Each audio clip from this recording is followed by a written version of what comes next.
Hi friends, welcome back to my channel. இன்றைக்கி நாம் பார்க்க போகிற வீடியோன்னு பார்த்தீங்கன்னா, நாளை அபரா ஏகாதசி 2026. இதை செய்தாலே விரதம் இருந்த பலன் கிடைத்துவிடும். வாங்க இன்னைக்கு அதை பற்றி தெரிஞ்சுக்கலாம். ஒரு வருடத்தில் வரும் மிக முக்கியமான ஏகாதசிகளில் அபரா ஏகாதசியும் ஒன்று. ஏகாதசி விரதம் என்பது மிக உயர்வான புண்ணிய பலன்களை தரக்கூடியது என்பதால் மிக கடுமையான விரத முறைகளை பின்பற்ற வேண்டியதும் அவசியமாகும்.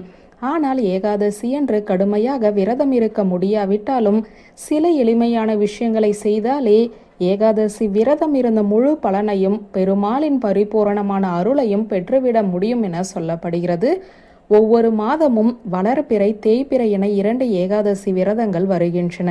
ஒரு வருடத்தில் மொத்தம் 24 ஏகாதசிகள் வருகின்றன.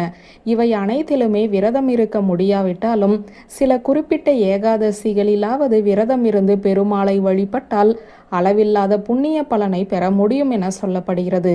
அப்படி சித்திரை மாத தேய்பிறையில் வரும் ஏகாதசிக்கு அபரா ஏகாதசி என்று பெயர். இந்த ஆண்டு அபரா ஏகாதசி மே 13ஆம் தேதியான நாளை வரப்போகிறது. மே 14ஆம் தேதியன்று பாரணை செய்து விரதத்தை நிறைவு செய்ய வேண்டும். அபரா என்றால் அளவில்லாத என்று பொருள். அபரா ஏகாதசி என்பது அளவில்லாத புண்ணிய பலன்களை தரக்கூடிய விரதமாகும்.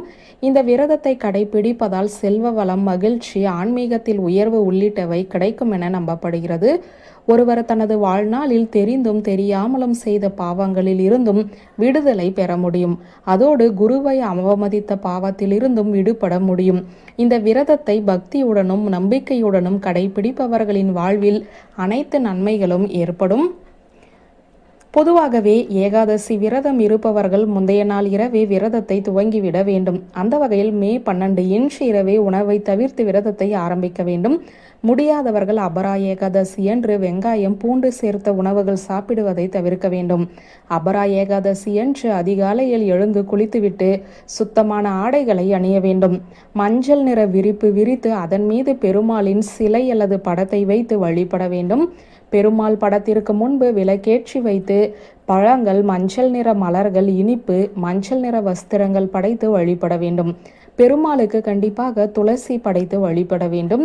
பூஜைக்கு தேவையான துளசியை முதல் நாளே பறித்து வைத்து விட வேண்டும். ஏகாதசி என்று துளசி இலைகளை பறிப்பதால் மகாலட்சுமியின் கோபத்திற்கு ஆளாக நேரிடும். ஓம் நமோ பகவதே வாசுதேவாய என்ற மந்திரத்தை நாள் முழுவதும் உச்சரித்தபடி இருக்க வேண்டும். ஏகாதசி விரத கதைகளை படிப்பதும் கேட்பதும் நல்லது. அன்னதானம் வழங்குவது மிக பெரிய புண்ணியத்தை தரும். ஏகாதசி விரதம் இருப்பவர்கள் சமைத்த உணவுகள், அரிசி உணவுகள் சாப்பிடக்கூடாது. ஏகாதசி என்று முழு உபவாசமாக இருந்து விரதம் இருக்க முடியாதவர்களும் அரிசி உணவுகளை முழுவதுமாக தவிர்ப்பது சிறப்பானது.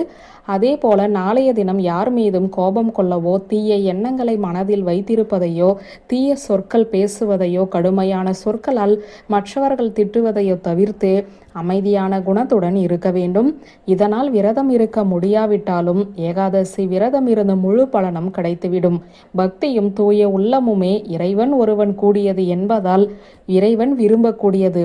அதனால் பட்டினி கிடப்பதை விட சாத்வீக குணத்துடன், இறை குணத்துடன் மற்றவர்களிடம் நடந்து கொண்டாலே விரதம் இருந்த பலனும் இறைவனின் அருளும் கிடைத்துவிடும். வியூவர்ஸ், இந்த வீடியோ உங்களுக்கு பிடித்திருந்த லைக், கமெண்ட், ஷேர் பண்ணுங்க. நன்றி.